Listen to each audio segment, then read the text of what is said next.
वो प्राइवेट कमरे यू की शक्ल में बने हुए थे। संदीप कुंवर को बाएं जाने वाले दूसरे कमरे में रखा हुआ था। जसपाल एंट्रेंस से अंदर दाखिल हुआ तो उसे वो दोनों गार्ड दिखाई दिए।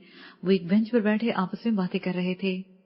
सामने विक्रम और सरजीत खड़े थे और किरण कंवर जसपाल के पीछे थी। उन चारों का जैसे आपस में जैसे ही टाई अप हुआ, वो तीनों मुख्तलिफ समतों में गैर महसूस अंदाज में आगे बढ़े। जसपाल कमरे के बिल्कुल सामने था।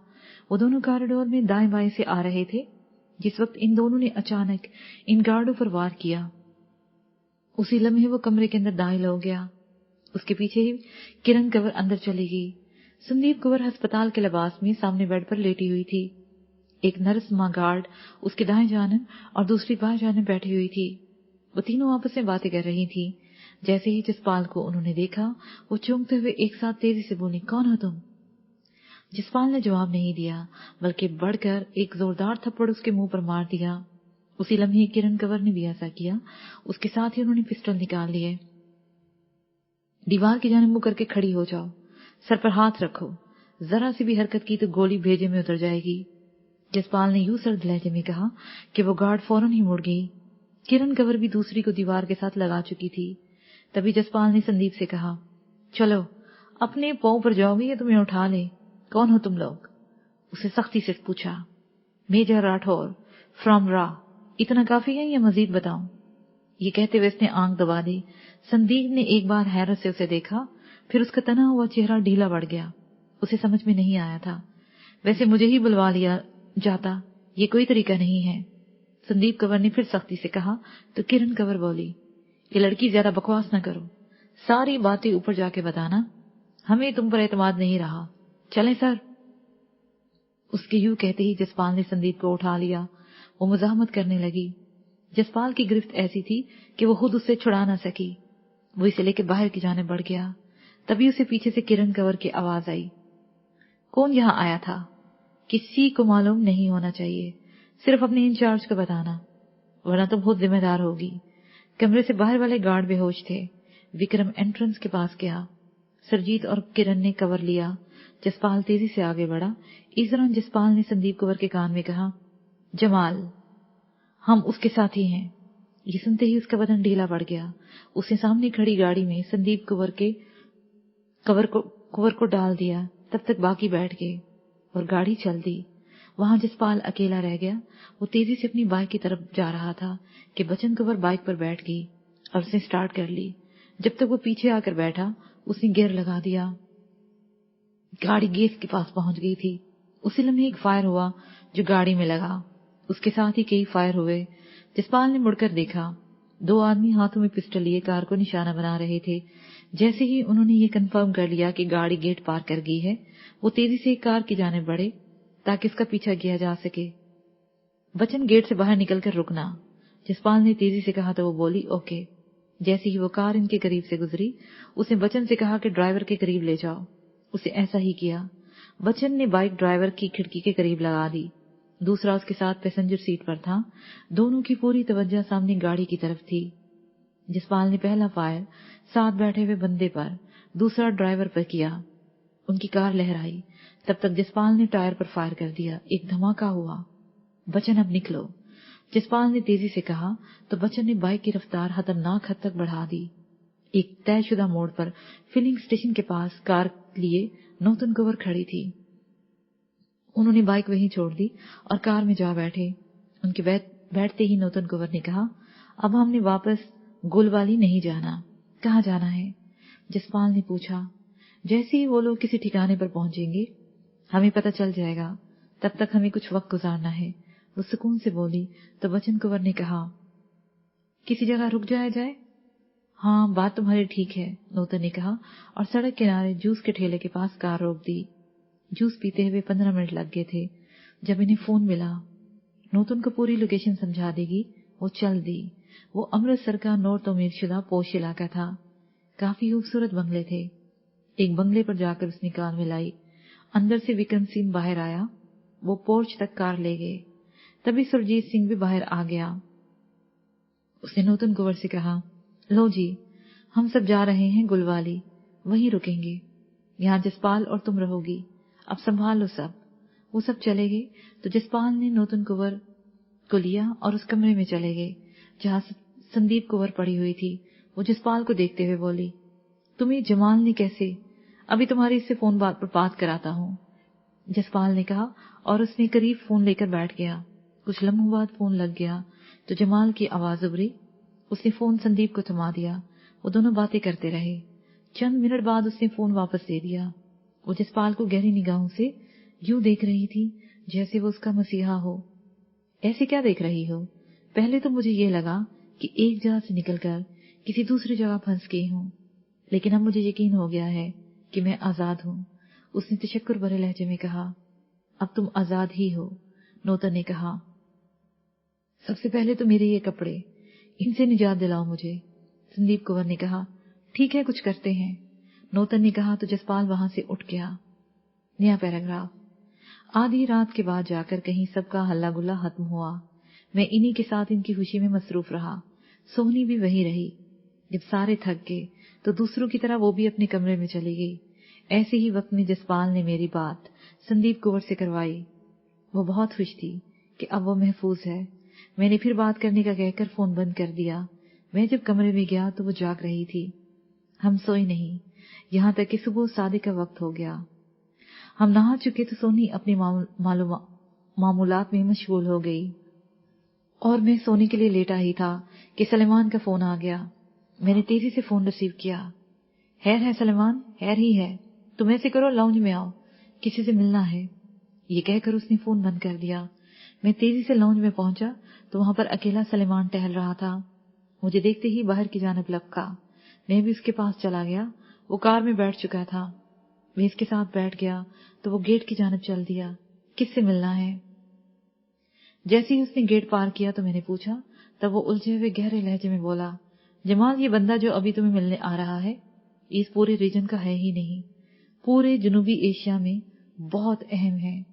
میں نہیں جانتا کہ وہ تم سے ایک دم کیوں ملنے آ رہا ہے۔ مجھے بھی کرنل سرفراز کا فون ملا ہے۔ اس نے بتایا ہے کہ وہ آ رہا ہے۔ کہاں ملنا ہے؟ میں نے پوچھا۔ یہ نور نگر کے پاس جو کھلا میدان ہے نا، وہاں۔ اس نے جواب دیا۔ مطلب مسافر شاہ کے تھڑے کے پاس؟ میں نے کہا تو وہ بولا، میں نہیں جانتا کہ وہ کون سی جگہ ہے، لیکن یہ دیکھو، یہ نقشہ مجھے وہاں لے جائے گا۔ میں نے کار کے ڈیش بورڈ کی جانب اشارہ کیا۔ وہاں سرخ بتی جل بجھ رہی تھی اور پیلے رنگ کے نقشے پر نیلی نکیل بنی ہوئی تھی۔ جو سفر طے کر لیتے وہ سبز ہوتی جا رہی تھی۔ ٹھیک ہے، میں نے کہا اور وہ سامنے دیکھنے لگا۔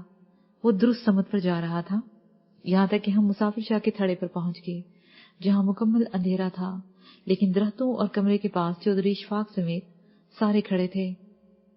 میں انہیں دیکھ ہی رہا تھا کہ فضا میں ہیلی کاپٹر کا شور ہونے لگا جو لمحہ ب لمحہ بڑھنے لگا، یہاں تک کہ میدان میں کسی نے تیز روشنی سے اشارہ دینا شروع کر دیا۔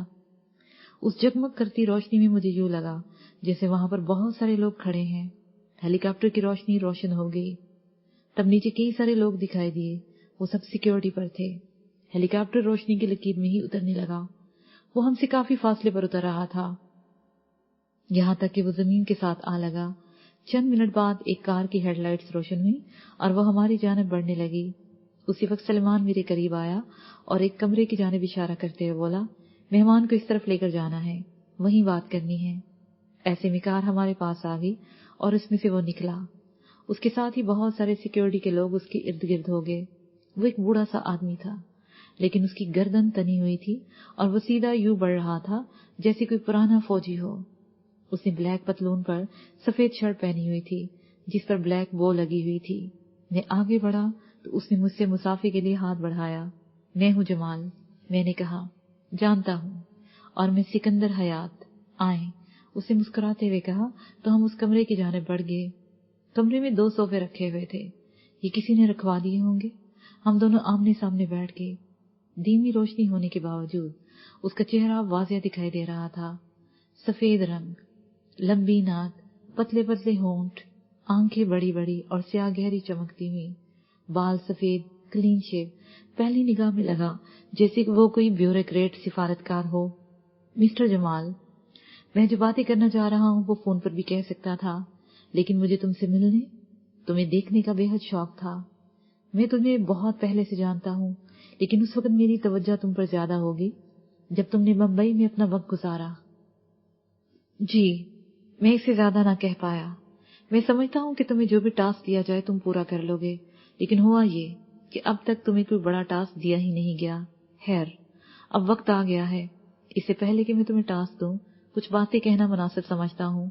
ये कहकर वो चंद लम्हों के लिए खामोश हुआ, फिर बोला, देखो, ये जो हमारा जनूबी एशिया है, इसमें चंद चीजें ऐसी हैं जिन्होंने पूरे इलाके और उसकी आवाम को अपना मती बनाया हुआ है। वो चंद बड़े लोगों का माफिया है जिनका मजहब और मिल्लत से कोई ताल्लुक नहीं है। उनका मकसद सिर्फ और सिर्फ ताकत है, जिससे वो हर शय हासिल कर लेते हैं, और उससे जो बड़ी बड़ी खराबियां जन्म ले चली हैं, उनमें सबसे बड़ी मौरूसी सियासत है। अगर इस खानदान का कोई बंदा नहीं है तो उनकी कठपुतली होगी। इससे जराइम की भरमार है, इससे तबकाती अवाम है, गुर्बत है, जहालत है, बीमारी है। इन चंद लोगों ने अगर जरूरत महसूस की है तो गैर मुल्क से भी मदद ले लेते हैं, और वो जो पुराना तकसीम करो और हुकूमत करो वाला फार्मूला था, वो अब नहीं। अब तो खौफ पैदा करो और मनमानी करो वाली सूरत हाल है। अलमिया ये है कि खौफ पैदा करो वाली जिस कुव्वत को उन्होंने इस्तेमाल किया है वो मजहब है और मजहबी लोग। जनूबी एशिया के किसी हिस्से को उठाकर देख लो, सबसे ज्यादा खौफ मजहब की तरफ से है। जी, ये तो मैंने भी महसूस किया है। मैंने कहा, कैसा अलमिया है कि इस हिस्से के हर मुल्क के अवाम अपने ही लोगों के खिलाफ सफे आ रहा है। इस लड़ाई में इतनी तवानाई खर्च हो रही है कि अगर 5 बरस ये लड़ाई बंद कर दी जाए तो हर बंदे को जिंदगी गुजारने की बेहतरीन सहूलियात मुयस्सर आ जाएं। खैर, हम अपनी तौर पर यह जंग लड़ रहे हैं, वरना अब तक तो न जाने क्या से क्या हो जाता। उसे अपने लहजे को बरकरार रखते हुए कहा तो मैं बोला, जी मैं समझ रहा हूँ आपकी बात। अब मैं तुम्हें बताऊं, इस हिस्से में एटमी तवानाई आ जाने के बाद ताकत का तवाज़ुन हुआ तो जंग होना नामुमकिन हो गया। जो भी लड़ेगा फना सबने हो जाना है। लेकिन इसमें इन चंद लोगों के माफिया ने नए नए रास्ते निकाल लिए, असला की दौड़ लगा दी। क्यों नहीं वायदा कर लेते कि 10 बरस तक जंग नहीं होगी, बल्कि गुर्बत का खात्मा करना है। नहीं करेंगे क्योंकि इनकी ताकत कम पड़ जाएगी। खैर, इसे तुम बेहतर तौर पर समझ लोगे। इस वक्त तुम्हारे सामने पाको हिंद 2 बड़े मुल्क हैं। इन्हें देखो, जैसी ताकत चाहोगे तुम्हें मिलती रहेगी। अब ये तुम पर है कि तुमने ताकत कैसे हासिल करनी है और इस ताकत को खर्च कहाँ करना है। मुझे पूरी उम्मीद है कि तुम इंसानियत के लिए ही काम करोगे और शैतानियत को मात दोगे। उसने कहा, इंशाअल्लाह। मेरे मुंह से बेसाख्ता निकला, ओके। इस वक्त हमारे इस हिस्से के बहुत बड़े खतरे ने आन घेरा है। वो खतरा कैसा है, क्या है, इस बारे सुबह तुम्हें एक पुलिस इंस्पेक्टर मिलेगा, वो बताएगा। और मैं चलता हूँ। ठीक है, मैं भी उठ गया। मैं शायद तुम्हें दोबारा न मिलूं, लेकिन इतनी ताकत मिल जाने के बाद तुम्हारा इसका पास करना, इसे इस्तेमाल करने का हौसला भी पैदा करना होगा। अल्लाह हाफिज, उसने कहा, मेरे साथ हाथ मिलाया और बाहर निकलता चला गया। वो चंद कदम फलांग कर कार में जा बैठा। वो कार सीध में चल पड़ी। हेलीकॉप्टर स्टार्ट ही था। कुछ ही मिनट के बाद वो फ्लाई करते हुए निगाहों से ओझल हो गया। एकदम से खामोशी छा गई। वो पुरस्कार बंदा अपना असर छोड़ गया था। सलमान कान से फोन लगाए किसी से बात कर रहा था। मैं पलटा और कार में जा बैठा। मैं अपने बदन में सनसनी महसूस कर रहा था। अब शायद मुझे बहुत कम वक्त मिले। सलमान मेरे साथ आ बैठा और कार चलाते हुए वापस हवेली चल दिया। हमारे दरमियान कोई बात नहीं हुई। कुछ देर बाद सभी हवेली में पहुंच गए। हर कोई इस पर बात करना चाहता था, लेकिन मैंने कहा, सब सो जाओ, कुछ देर आराम करो, सुबह बात होगी। ओके, सलमान ने कहा और सभी उठ गए। मैं हैरान था कि वो सब इस कदर मुअद्दब कैसे हो गए हैं। इस वक्त सूरज निकल आया था। जब हम सभी नाश्ते से फारिग हो गए, नाश्ते पर ही सलमान ने कहा, हमने एक कमरा देखा है, इसे हम कंट्रोल रूम बनाएंगे। आज से हम सब यही काम करेंगे, क्योंकि अभी कुछ देर पहले सामान यहाँ पहुंच गया है। ठीक है, मैंने कहा, और एक आदमी आपसे मिलने के लिए बैठा है। उसे नाश्ता करवा दिया है, वो आपसे मिलना चाहता है। चौधरी इशफाक ने कहा तो मुझे याद आया, सिकंदर हयात ने किसी इंस्पेक्टर से मिलने का कहा था। बुलाओ इसे। ये कहकर मैंने सबकी तरफ देखकर बोला, तुम सभी बैठो और उसकी बात सुनो। कुछ देर बाद एक खूबरू नौजवान बेहतरीन सूट में मलबूस अंदर आया और बड़े एतमाद से सलाम करते हुए बोला, جی میں مسٹر جمال سے بات کرنا چاہتا ہوں۔ میں ہوں جمال، بولو کیا بات ہے؟ سر میں ایک پولیس آفیسر ہوں، معاملہ کچھ ایسا ہے کہ مجھے اس کی سمجھ نہیں آ رہی، مجھے کرنا کیا چاہیے اور کیا نہیں کرنا چاہیے۔ پھر مجھے یہ کہا گیا کہ میں آپ سے ملوں، یہ آپ سمجھ جائیں گے کہ مجھے آپ تک کس نے بھیجا ہے۔ اس نے بڑے اعتماد اور سکون سے کہا، بات کیا ہے؟ میں نے پھر پوچھا۔ میں شروع سے لے کر اب تک کی تفصیل آپ کو سناؤں گا، اختصار میں شاید میں اپنی بات نہ کہہ پاؤں، اس کے لیے تھوڑا وقت لگے گا۔ ٹھیک ہے آپ کہیں، جتنا بھی وقت لگے۔ میں نے کہا تو وہ بتانے لگا۔ نیا پیراگراف۔ سنسناتی ہوئی گولی میرے قریب سے گزر کر میرے پیچھے کھڑی کار میں جا گھسی۔ اس سے جو آواز پیدا ہوئی اس نے میرے اندر خطرناک صورتحال کا یقین بھر دیا۔ اگر میں وہیں کھڑا رہتا تو اگلے ہی لمحے میرا بدن ان برستی ہوئی گولیوں سے چھلنی ہو جانے والا تھا۔ یہ بہادری نہیں، سراسر خودکشی تھی۔ میں نے یکلخت پینترا بدلا اور کار کے پیچھے جا چھپا۔ اسی لمحے کئی گولیاں کار میں ٹھک ٹھک کے ساتھ پیوست ہو گئیں۔ میرے ساتھ میرا جونیئر پولیس آفیسر عدنان اپنا سروس ریوالور تانے فائر کرنے کے لیے میرے حکم کا منتظر تھا۔ اس کے ساتھ 3 کانسٹیبل تھے جو اپنی گنیں تانے ہوئے تھے۔ میرے سامنے قدیمی شہر کی بل کھاتی ہوئی گلی تھی۔ دن کا پہلا پہر گزر چکا تھا، دھوپ چمک رہی تھی۔ میں گلی کے نکڑ پر کھڑا یہ سمجھنے کی کوشش کر رہا تھا یہ فائر کہاں سے ہو رہے ہیں۔ گلی میں سارے ہی گھر پرانی طرز کے اور 2 منزلہ تھے، کسی کھڑکی یا دروازے سے یہ فائر ہوئے تھے۔ میں ایک دم سے کوئی فیصلہ نہیں کر پا رہا تھا کیونکہ میرے چھپتے ہی سامنے سے ہونے والی فائرنگ بند ہو گئی تھی۔ میں سمجھ رہا تھا کہ مجرم فقط میرا راستہ روکنا چاہتے ہیں۔ اسی لمحے میں نے ایک فائر کیا تو سامنے سے ایک دم کئی فائر ہوئے جو کہ گاڑی میں لگے۔ مجھے ڈر تھا کہ اگر کوئی فائر ایسا لگ گیا جسے پیٹرول کو آگ لگ گئی تو یہی کار بم کی مانند پھٹ جائے گی۔ صورتحال ہاسی گمبھیر ہو گئی تھی اور میں ان مجرموں کو چھوڑنا بھی نہیں چاہتا تھا۔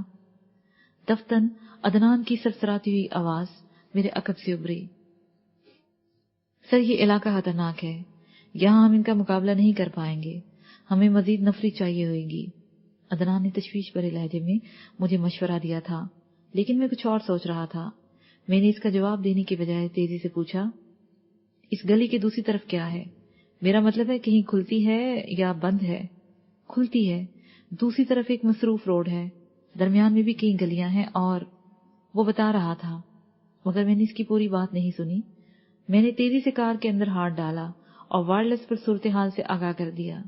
جلد ہی مجھے یہ کہا گیا کہ مزید نفری بھیجی جا رہی ہے، ڈٹے رہیں اور کسی بھی صورت میں مجرم وہاں سے بھاگنے نہ پائے۔ جس طرح مجرم مجھے وہاں روکنا چاہتے تھے میں بھی انہیں مصروف رکھنے کی کوشش کرنے لگا۔ میں نے فائرنگ کا حکم دے دیا جس کے جواب میں بھی فائرنگ ہونے لگی۔ مجھے پوری طرح احساس تھا کہ ہم زیادہ دیر تک یہ چاندماری نہیں کر سکتے، سو ہم بڑی احتیاط سے اسلحہ خرچ کر رہے تھے۔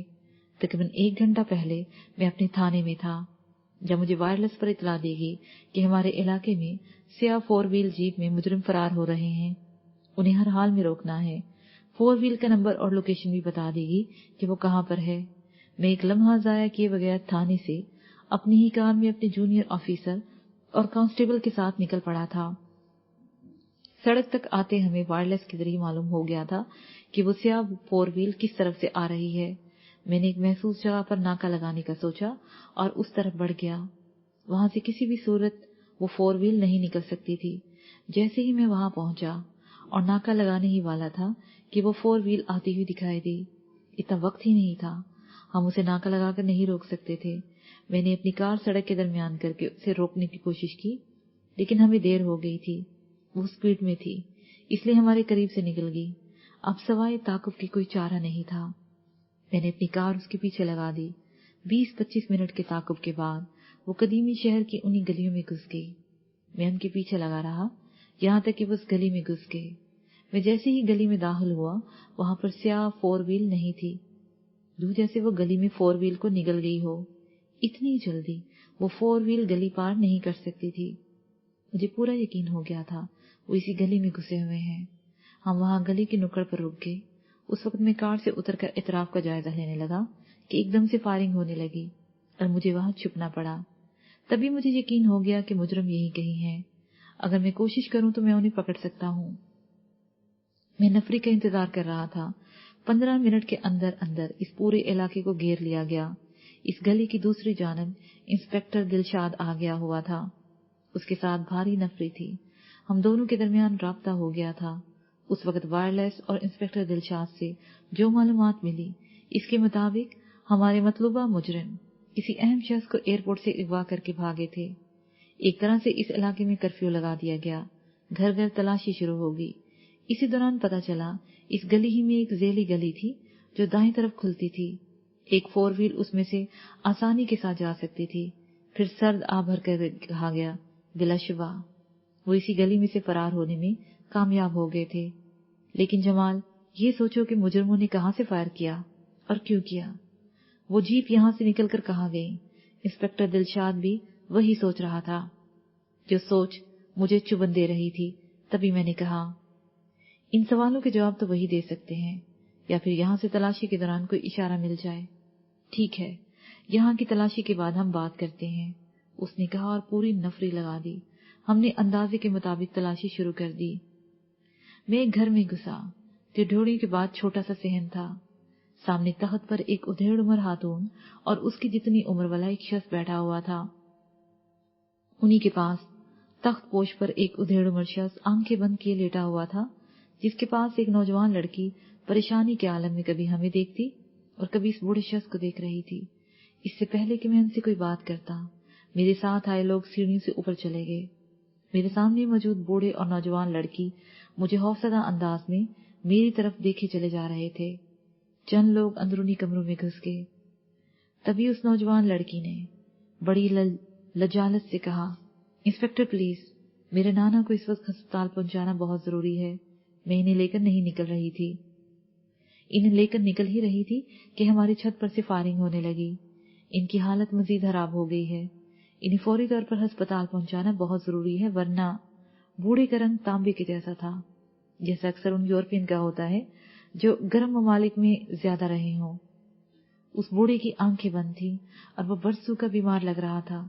इससे पहले कि मैं इनसे कोई सवाल करता, मेरा एक माता तेजी से नीचे आया और उसने मुझे बताया कि ऊपर के एक कमरे में गोलियों के होल मिले हैं। बिलाशुबा फायरिंग यहां से की गई थी। मैं तेजी से ऊपर गया। वहां काफी सारे होल पड़े थे। उन्हें कब्जे में ले लिया गया। मैंने इंस्पेक्टर दिलशाद को फोन करके बताया तो उसने कहा, मैं बिल्कुल तुम्हारे सामने वाली घर में हूँ। यहाँ से भी एक कमरे में से इसी तरह के होल पड़े हुए मिले हैं। यहाँ से भी फायरिंग की गई है। मैं नीचे आया तो वो लड़की इजरारी अंदाज में मेरी तरफ लपकी और फिर से कहा, इंस्पेक्टर, मेरे नाना को अस्पताल लेकर जाना है, प्लीज। ठीक है, ले जाओ, मगर ले जाओगी कैसे? मैंने पूछा। कोई टैक्सी लेकर आती हूँ, उसे घबराते हुए कहा। तो मैंने उसके साथ एक कांस्टेबल को भेज दिया।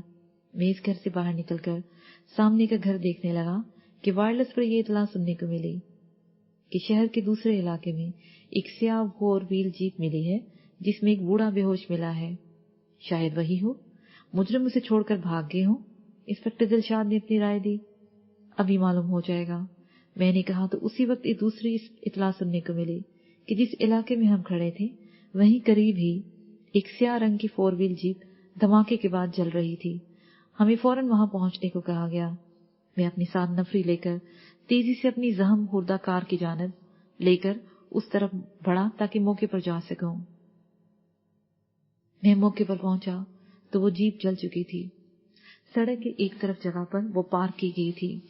उसके आसपास कोई गाड़ी नहीं थी। उसे जलाने के लिए हल्का बम इस्तेमाल किया गया था। यूं लग रहा था जैसे मुजरिमों ने जानबूझकर उस 4 व्हील को जलाया है।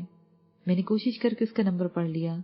ये वही 4 व्हील थी जिसका ताक़ुब करते हुए हम यहाँ पहुंचे थे। मैं भी इस जीप को देख ही रहा था कि उसी तरह की इतला सुनने को मिली कि एक स्याह रंग की 4 व्हील जीप शहर के तीसरे कोने में भी जलकर खाकस्तर हो गई है। इस इतला ने एकदम से सनसनी फैला दी। कोई पुलिस से खेल रहा था। ऐसा करके वो क्या मकसद हासिल करना चाहता था? यही वो सवाल था जो मेरे जहन में नहीं आया, बल्कि सभी ऐसा सोच रहे थे। उस वक्त मैं अपने थाने की जानब लौट रहा था। दोपहर हो चुकी थी। नाकामी और लाहासिल मुशक्कत ने मुझे तोड़ कर रख दिया था। मैं अपने अंदर उठते हुए गुस्से को महसूस कर रहा था। हालांकि मुझे इस वक्त तक पूरी वारदात का भी इल्म नहीं था। मैं अभी रास्ते ही में था कि मुझे कॉल मौसूल हुई कि मैं फौरी तौर पर एसपी साहब के ऑफिस पहुंचूं। वहां एक हंगामी मीटिंग है। मैं समझ रहा था कि वहां क्या कहा जाएगा। हमारी नाकामी पर लंबी झाड़ पिलाई जाएगी, फौरी मुजरिम पेश करने का हुक्म होगा और हो सकता है कोई एक आध मुअत्तल भी हो जाए। न चाहते हुए भी मुझे वहां जाना पड़ा। आखिर में पुलिस का मुलाजिम था। एसपी ऑफिस की मीटिंग हॉल में डीएसपी समेत मेरी तरह 2 इंस्पेक्टर खड़े थे। एसपी साहब ने सबकी कार्रवाई सुनकर हमारी तरफ देखा, फिर गंभीर लहजे में बोला, ये अगवा कोई मामूली वाकया नहीं। जो शख्स अगवा हुआ है वो आलमी सतह का एक पाकिस्तानी साइंसदान है। उसका नाम हसन रिजवी है। वो बहुत अरसा पहले लंदन चला गया था और वहीं रिहाइश पजीर था। आज सुबह 9 बजे के बाद जब वो बरतानिया से यहाँ पहुंचा तो एयरपोर्ट के पार्किंग एरिया से चंद नामालूम अफराद ने उसे अगवा कर लिया। हसन रिजवी ने काफी मुजाहमत की। उस पर वहां की सिक्योरिटी वालों ने इस अगवा को रोकने की भरपूर कोशिश की, लेकिन अगवा करने वाले पूरी प्लानिंग के साथ आए थे। वो 3 ग्रुप थे। उन्होंने एक जैसी स्याह 4 व्हील जीपें इस्तेमाल की थी। एयरपोर्ट ही से उन्होंने 3 जीपों को मुख्तलिफ रास्ते पर डाल दिया। उस वक्त पता ही न चल सका कि हसन रिजवी को किस जीप में ले जाया जा रहा था। इस दौरान पुलिस को इतला देगी। इन तीनों का ताकुब किया गया। आखिरकार 2 जीपें जलकर हाकस्तर होगी और तीसरे में एक बूढ़ा शख्स पाया गया जो बहरहाल हसन रिजवी नहीं था। वो इन्होंने धोखा देने के लिए उसे अगवा किया हुआ था। सर हमने पूरी कोशिश की, लेकिन हम बहुत जल्द इन्हें पकड़ लेंगे। डीएसपी ने मुअद्दब लहजे में रट्टा रटाया बयान दे दिया। नहीं शुएब, ये ऐसे नहीं चलेगा। ये मामला बड़ा गंभीर है। एसपी ने यूं कहा जैसे वो खुद भी खौफजदा हो गया हो। ऐसी क्या बात है सर? डीएसपी शुएब ने गहरी संजीदगी से पूछा तो एसपी ने थके हुए लहजे में जवाब दिया, यह खबर मीडिया के हाथ लग गई है और हमने इसी बूढ़े की वजह से मीडिया से ये कहा है कि हमने हसन रिजवी को बाजियाब कर लिया है और वो हमारी हिफाजत में है। जब तक मुजरिम नहीं पकड़े जाते हम इन्हें मंजर आम पर नहीं लाएंगे। लेकिन सच ये है कि हसन रिजवी हमारे पास नहीं है, और अगर ये खबर मीडिया के हाथ लग गई तो ये मामला यहाँ पर नहीं रहेगा, आलमी सतह तक पहुंच जाएगा। अगर तुम लोग यही चाहते हो कि हमारी नौकरियां दांव पर न लगे तो उसे हर हाल में बाजियाब करना होगा। हम पूरी कोशिश कर रहे हैं सर, डीएसपी ने फिर यकीन दिलाया। 24 घंटे हैं तुम्हारे पास, इसके लिए तुम्हें जैसे भी करना पड़े करो, उसे बाजियाब करो, एसपी ने कहा और उठकर चला गया। ये जिम्मेदारी अब तुम तीनों पर है। हमारे पास हसन रिजवी की इस तस्वीर के अलावा कोई सुराग नहीं है। ये कहकर डीएसपी शुएब ने हमारे सामने एक तस्वीर रख दी। वो तस्वीर पहले इंस्पेक्टर दिलशाद ने गौर से देखी, फिर इंस्पेक्टर जफर ने, और आखिर में जब वो मेरी निगाहों के सामने आई तो मेरे पांव तले से जमीन निकल गई। ये तो वही बूढ़ा था जिसे वो नौजवान लड़की अस्पताल ले जाना चाहती थी। तस्वीर और उस बूढ़े में फर्क इतना था कि जिस बीमार बूढ़े को मैंने देखा था वो काफी हद तक कुमलाया हुआ, कमजोर दिखाई दे रहा था। एक भी मैंने ये बात उन सबसे शेयर करना चाही, फिर अगले ही लम्हे मुझे अक्ल आ गई। ये बात मेरी शर्मिंदगी का बायस होने के साथ साथ मुझ पर लानत मुलामत की वजह भी बन सकती थी। ये भी मुमकिन है कि मुझे धोखा हो रहा हो। मैं वो बात ही पी गया। मुझे अपने बेवकूफ बन जाने का दुख के साथ सदमा भी हो रहा था। कुछ ही देर के बाद मैं इंस्पेक्टर दिलशाद और इंस्पेक्टर जफर तीनों प्लान के लिए एक कमरे में जा बैठे। फिर उसके बाद हमें डीएसपी से मिलना था। मैंने अपनी कार गैराज में बेचकर अपने एक दोस्त की कार मुस्तार मांग ली। उसमें से मैं अपने जूनियर और वो कांस्टेबल को साथ लेकर फिर से कदीमी शहर की उस गली में जा पहुंचा। मेरी तवक्का के मुताबिक कदीमी शहर की उस टेढ़ी मेढ़ी गली के उसी पुराने मकान में कोई नहीं था। उसे ताला लगा हुआ था। मैंने इसी पर बस नहीं किया, एक दूसरे घर से उस घर में उतरकर कोना कोना छान मारा। घर में कोई जीरो नहीं था। मैंने वहां सामान की तलाशी भी ली। 2 घंटे तक टामक टोया मारते रहने के बाद कुछ भी हाथ नहीं लगा तो मैंने वापसी का कसद किया। बिलाशुबा वो उतने वक्त तक किसी महफूज ठिकाने पर पहुंच चुके थे। उस वक्त दिन के 3 बज चुके थे। भूख से मेरा बुरा हाल हो रहा था। मैंने नाश्ते में चाय का कप लिया था। सोचा था कि थाने जाकर डट कर नाश्ता करूंगा, मगर मेरी सोच धरी रह गई और ये मामला गले पड़ गया। मैंने एक रेस्टोरेंट के पार्किंग में कार रोकी और मैं उसके हाल में दाखिल हो गया ताकि कुछ खा पी कर کھا پی کر دوبارہ سوچنے کے قابل ہو سکوں۔ میں نے ایک پرسکون گوشی کا انتخاب کیا اور اس کی جانب بڑھ گیا۔ میں وہاں بیٹھا ہی تھا کہ ویٹر آ گیا۔ میں نے کھانے کا آرڈر دیا اور اسی کیس کے بارے میں سوچنے لگا۔